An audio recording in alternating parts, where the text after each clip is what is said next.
It all began rather innocuously. At least, that's how I attempt to rationalize it. The fissures, though, had been slowly forming for some time before I ultimately confronted Olivia. I distinctly recall that evening. It was a Thursday just past 8 p.m. I was seated at the kitchen table, idly scrolling through my phone, when a notification from Facebook popped up. It was from our mutual friend, Kate. A photo of Olivia, laughing with my younger brother, Christian, at a bar, was tagged in Kate's recent post. It wasn't the first time I'd witnessed Olivia out late, yet something about this particular photo unsettled me.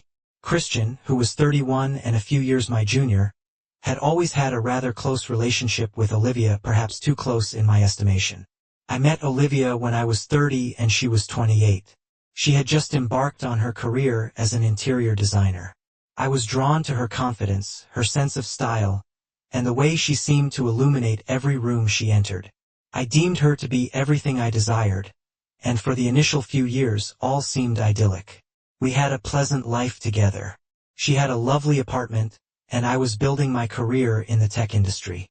Everything appeared to be falling neatly into place. However, as the years wore on, something shifted. Olivia, once so vibrant and effervescent, began to increasingly immerse herself in her work. Late evenings at the office, last-minute dinner meetings, and weekends spent with clients became the norm. I initially endeavored to be understanding. After all, she was passionate about her profession, and I respected that. But over time, my trust started to erode. I grew suspicious, not of her work, but of the amount of time she was spending away from me. I initially noticed small nuances, the way she would become defensive when I inquired about her late nights, how she would deflect with jests or a swift change of topic. But that Facebook photo was the tipping point. The expression on her face, the way Christian was standing so closely to her, it felt all too familiar, too intimate. My gut instinct informed me that something wasn't quite right. I stormed into the living room where Olivia was sitting and scrolling through her phone. "Olivia, we need to talk," I said, my voice sharp. At first, she didn't look up, pretending to be engrossed in her screen. "What's up?" she finally replied, still not meeting my eyes. "Don't what's up me," I snapped. "What is this?" I threw my phone down on the coffee table, the Facebook post still visible. She glanced at the screen, her face briefly tightening before she relaxed again, that all too familiar smile creeping up. "It's just a picture, Tiago. Come on. You know Christian and I are friends. Don't make something out of nothing." I crossed my arms. "Yeah? Friends?" I stared at her, searching for any sign of guilt. "You've been just friends with my brother for how long now? And you never mentioned going out with him like this? Tell me, Olivia, why didn't you tell me about this?" She sighed and set her phone down. "It's not like that, okay? Christian and I just bumped into each other. We were catching up, nothing more." I clenched my fists. "You expect me to believe that? After everything we've been through, you think I'm that stupid?" She stood up, her voice raising now. "Stop it, Tiago. I'm not having this conversation with you again. You know how much stress I've been under lately with work. Don't drag this into something it's not." I couldn't take it anymore.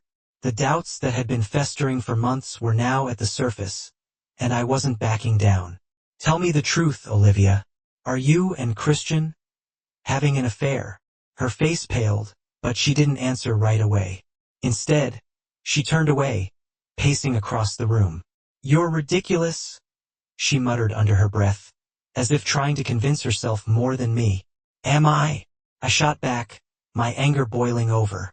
"Because this," I gestured towards the phone on the table. "This isn't some ridiculous misunderstanding. I have my suspicions, Olivia, and they're not just about Christian. They're about you, about how distant you've been, how you've stopped caring about us, how you've stopped caring about me." She turned, her eyes wide with a mix of frustration and guilt.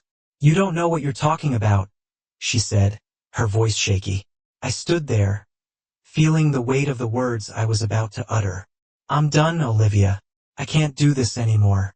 I can't keep pretending that all is well when it clearly isn't. You've broken my trust, and I don't know if I can ever regain it." Her eyes filled with tears as she took a step towards me. "Tiago, wait."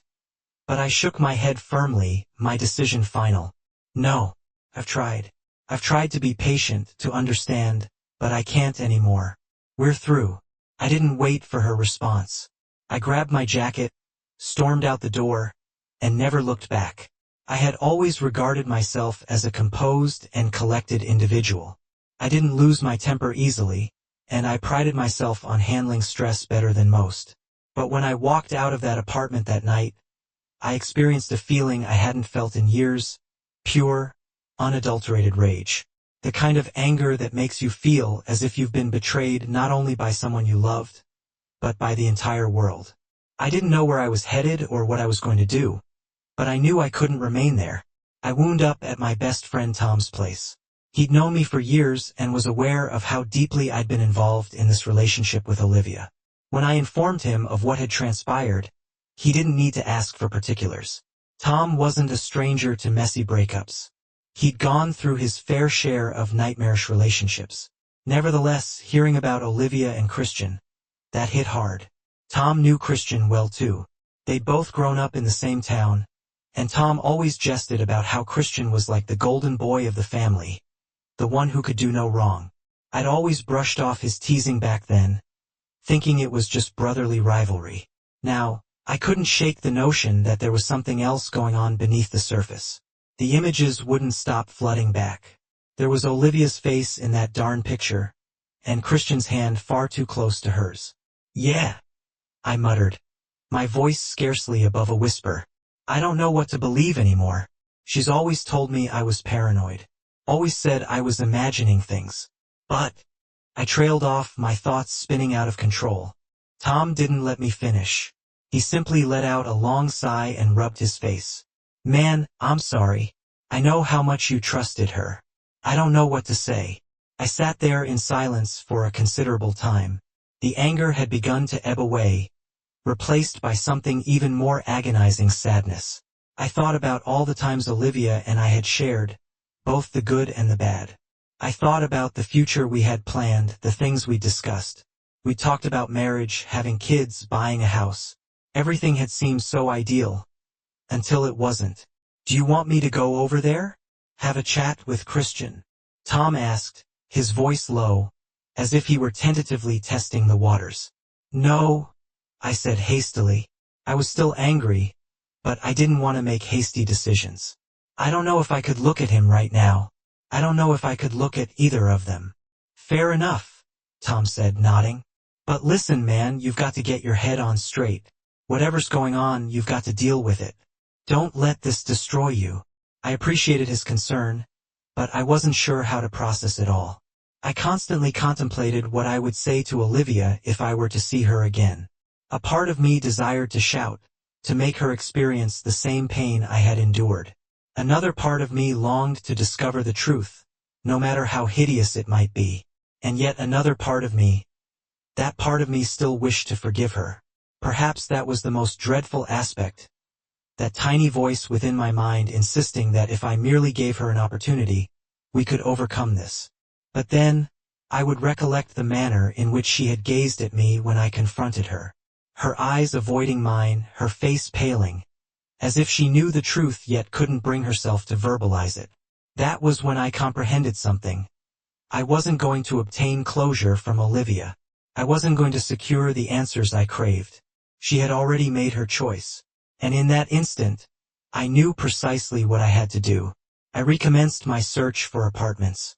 I had no intention of returning to my former life, to that place filled with an abundance of memories.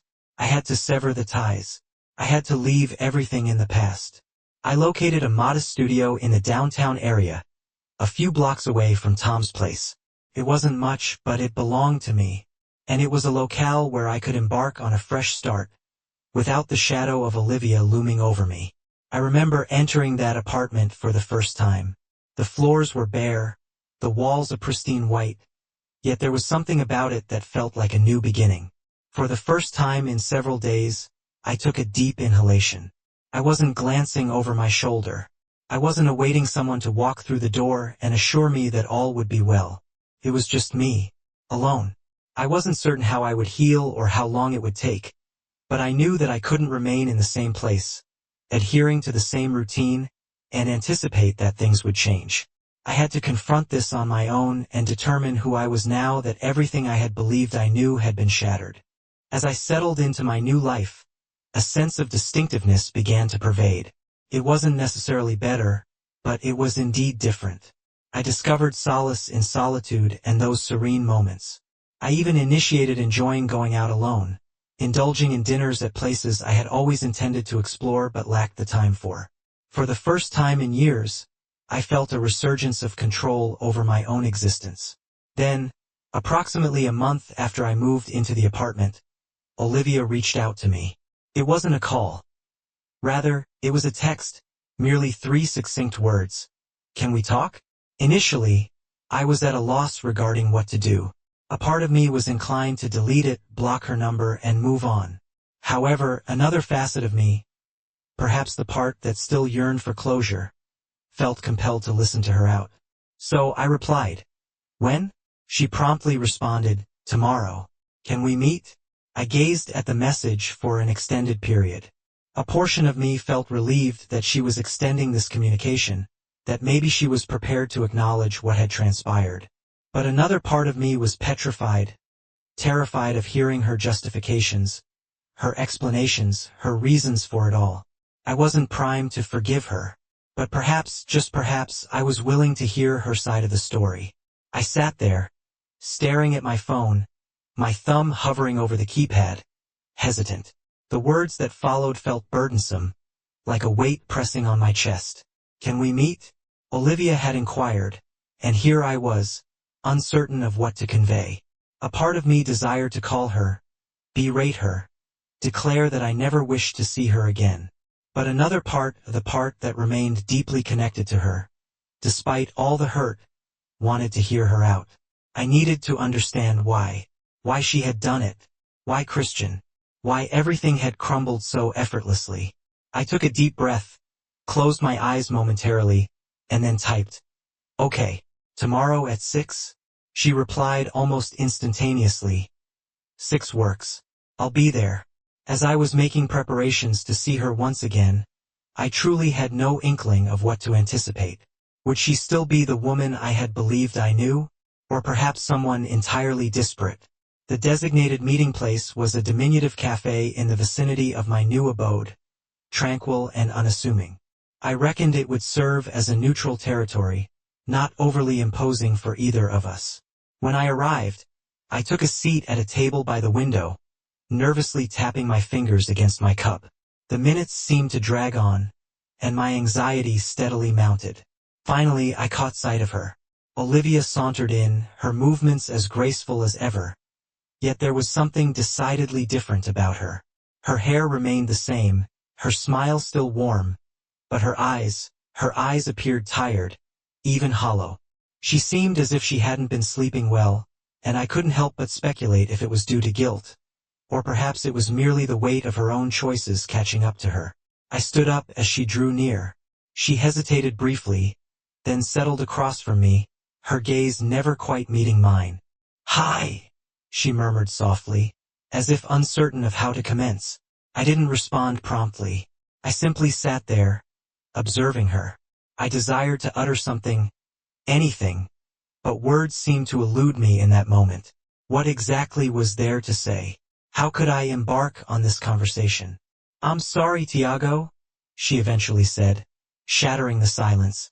Her voice was brittle, as if she were striving to hold herself together. "I know I've wounded you, and I don't anticipate that you'll forgive me. I needed to see you. I needed to explain." I nodded slowly, my arms folded, endeavoring to maintain a modicum of composure. Couldn't help it. The anger that had been smoldering within me throughout those many weeks of wondering and querying began to resurface. I wasn't certain if I could listen to her without losing my restraint. "How could you explain sleeping with my brother, Olivia? How could you deceive me for months and make me believe everything was fine? Explain that to me."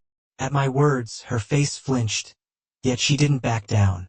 She remained silent for a moment, gathering her thoughts. I wasn't thinking clearly, Tiago. I wasn't contemplating what I was doing. It just occurred. It wasn't premeditated. And I never intended for it to cause you harm. I'm truly sorry. Couldn't help but scoff. It just occurred? That's the excuse you're using. I don't know what else to say, she said, her voice quivering. I was confused. I was lonely, and Christian, he was there. He listened to me, Tiago. He listened when I felt you didn't. She gazed up at me, her eyes pleading. It wasn't about love. It wasn't about anything except feeling noticed, feeling understood. I clenched my jaw tightly, attempting to suppress the turmoil brewing within me. So, is this my fault? Because I wasn't there enough? Because I didn't give you sufficient attention? No, it's not your fault, she said hastily. You were busy. I understand that.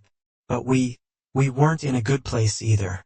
We hadn't been for a while, but I didn't know how to mend it. And Christian, he was there. It was merely an escape. I thought I could feel better, but I was wrong. I was foolish. You think, I retorted, my voice escalating. You think you could just make it all disappear with a quick fix? By hopping into bed with my brother? My brother, Olivia. I slammed my hand down on the table, causing a few heads to turn in our direction. I didn't care. I couldn't hold it in any longer. She winced, her face crumpling as if I'd slapped her. I never intended for it to go this far, Tiago. I never thought it would turn into this. I never wanted to hurt you. Not like this. I leaned forward, my face just inches from hers. You did. You hurt me, Olivia. I can't just forget that. You made a choice. And not just once, but over and over again. And I'm left here, picking up the remnants of a life you demolished. I don't know how to even look at you right now. Her eyes welled up with water, and she wiped at a tear that threatened to fall. I know, and I don't expect you to forgive me, but I need you to know how sorry I am. I never intended for any of this to happen. I sat back in my chair, staring at her, my heart torn between rage and the lingering love I still had for her. Sorry isn't going to fix this. You can say all the right words, Olivia, but it won't bring back what we had. It won't make me forget what you did. The silence between us was thick and heavy, and neither of us knew how to progress. I was drained both emotionally and physically, yet there was still so much that I needed to sort out. Do you still love me? She inquired quietly, her voice scarcely more than a murmur. I gazed at her, truly looked at her for the first time in weeks. And as much as it pained me, as much as I desired to say yes and give her the answer she longed to hear, I couldn't. No, I stated firmly. I don't think I can love you anymore. Not after all that has occurred. Her face crumpled with disappointment, but I didn't regret what I had said. Couldn't go back. I couldn't simply pretend that all was well because we had some pleasant memories. I think it's time for us to part ways, I continued. I need to move on, Olivia. I can't be stuck in the past, hoping that things will change when they never will. She nodded slowly, the tears now streaming freely down her face. I understand, she whispered. And with that, the final chapter of our relationship came to a close. There was no dramatic altercation, no final shriek of betrayal. Just the slow and agonizing realization that what we had was gone, and it could never be retrieved. I stood up from the table, my chest constricted, and walked out of the cafe without looking back. The breakup had been brutally harsh. There was something about the entire situation that lingered persistently in the recesses of my mind, gnawing at me incessantly like an unhealing open wound. I wasn't entirely sure what I anticipated from moving on. I think a part of me had assumed I'd feel an immediate sense of relief, as if a weight had been lifted from my chest. But the reality was that I didn't. I didn't feel any lighter. I didn't feel better. I just felt hollow. It wasn't the sense of freedom I had thought I would discover. It was more like being adrift in an ocean of uncertainty. I threw myself into my work. I figured that if I remained busy, if I continuously moved forward, I wouldn't have the time to dwell on it. So, I worked late, took on additional projects, did anything to avoid the silence that ensued when I was alone with my thoughts. It didn't prove effective. The loneliness seeped in, particularly at night. That was the most challenging part, the silence of an empty apartment. The echoes of the laughter that once filled the rooms when Olivia and I were together, the late-night conversations, the plans we had made, all vanished. Tom, bless his kind heart, attempted to assist. He would invite me out for drinks or to watch a game.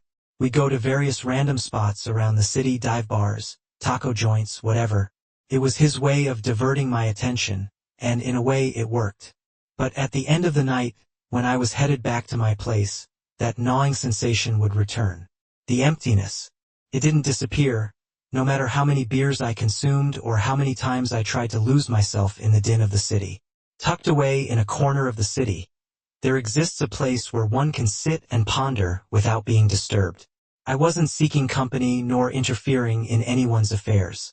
However, upon entering, there was an air about the place that felt distinct. Something within it made me sense that I wasn't the sole individual in the world who was adrift. As if I wasn't the only one who had been fractured or betrayed. I ordered a whiskey, neat, and took a seat at the bar, gazing at the amber fluid in my glass. I truly endeavored not to think about Olivia. I sincerely did. But her visage persisted in creeping into my thoughts. Her smile, the manner in which her eyes would brighten when she discussed her work. I made an effort to shove it all aside, attempting to focus on the present. That's when I heard a voice beside me. Rough day. I turned to behold a woman sitting adjacent to me. She was older than I had anticipated, likely in her early 30s, with sharp features and dark hair that framed her face. She exuded that confident demeanor, like someone who knew precisely what they desired and wasn't apprehensive about pursuing it. I nodded, offering a half-smile. You could say that. She scrutinized me for a moment prior to responding. You know, whiskey is typically a good option when you're attempting to forget something. I chuckled, astonished by how at ease I felt conversing with her. I'm not certain I'm striving to forget, I said, swirling my drink in the glass. I'm not sure it's something I can forget. In that simple gesture, I could feel the weight of it all. You could say that. Just attempting to sort things out. You're not alone in that, she said, taking a sip from her own drink. Most people have something they're striving to figure out. You just have to find your way through it. I was silent for a moment, uncertain of how to reply. She didn't know me, nor what I was going through. Yet somehow, her words felt correct. They resonated in a way I hadn't anticipated. I guess it's just difficult when you think you have everything worked out, and then it all collapses, I said, my voice now quieter, the rawness seeping through. She nodded as if she comprehended. Yeah, relationships can do that. One minute everything is fine, and the next you're wondering where it all went awry. I gazed at her, studying her for a moment. What's your story? I inquired. Why are you here, drinking whiskey with a stranger? She smiled faintly, her eyes softening. Why not? Sometimes you encounter people who are in the same situation as you, even if they don't know it yet. Maybe that's the point of it all, finding a connection, even if it's just for a few minutes. Her words were simplistic, but they struck me in a way I wasn't prepared for. It felt as if she was speaking directly to the turmoil I was in, the loneliness I was attempting to disregard. I didn't know her, but for a moment, I felt like she understood. We conversed for a while longer, the conversation flowing effortlessly between us. I didn't anticipate anything to come of it. I wasn't seeking someone to fix me, or to replace Olivia. But there was something about this woman, something about the way she didn't judge, the way she merely listened. By the time I finished my drink, I felt a bit lighter. The weight that had been dragging me down didn't feel as heavy. It wasn't gone, but it wasn't suffocating me either. I stood up to leave, and as I did, the woman gave me a knowing smile. Take care of yourself, she said, her voice warm. I nodded, feeling as if I'd been given a small piece of advice that I hadn't realized I needed. As I stepped out of the bar and re-entered the night, I sensed a distinct alteration within myself. I wasn't fully healed, not by any means. However, I was beginning to perceive that perhaps, just perhaps, Moving forward didn't entail eradicating every memory. Maybe it was about learning to coexist with the pain, allowing it to mold me rather than permitting it to demolish me. The subsequent day, I awoke with a clarity that I hadn't experienced in a considerable time. I still didn't possess all the solutions. I still didn't know how to rectify the chaos Olivia had left in her wake. But I was certain that I would be all right. And for the first time in weeks, I recognized something. Moving on didn't signify total relinquishment. It meant finding a means to live anew, even after everything had crumbled. I wasn't certain where life would lead me next, but for the first time in a long while, I was eager to discover. It had been months since that night I walked away from Olivia. I had reconstructed my life, or at least I was in the process of doing so. My career was advancing. I had a new apartment in a different area of the city. I wasn't the person I used to be, but I was starting to realize that perhaps that wasn't a negative thing. Maybe it was precisely what I required. Time, distance, an opportunity to rediscover myself, without the burden of betrayal weighing me down. It is a truth that the past has a way of sneaking up on you when you least anticipate it. One Saturday afternoon, I found myself in a coffee shop, the very same one I used to frequent with Olivia during those lazy weekends. It had become a haunt of mine not due to sentimentality, but rather because it was proximate to my new abode and the coffee was robust. I had my headphones in, lost in the music, when I heard a voice I thought I'd never hear anew. "Tiago?" I glanced up, startled. My heart plummeted to my stomach. Standing there, as beautiful as ever, was Olivia. For a fleeting moment, I believed I was envisioning things. My mind raced, attempting to make sense of her presence here. Why she had re-entered my life after all that had transpired.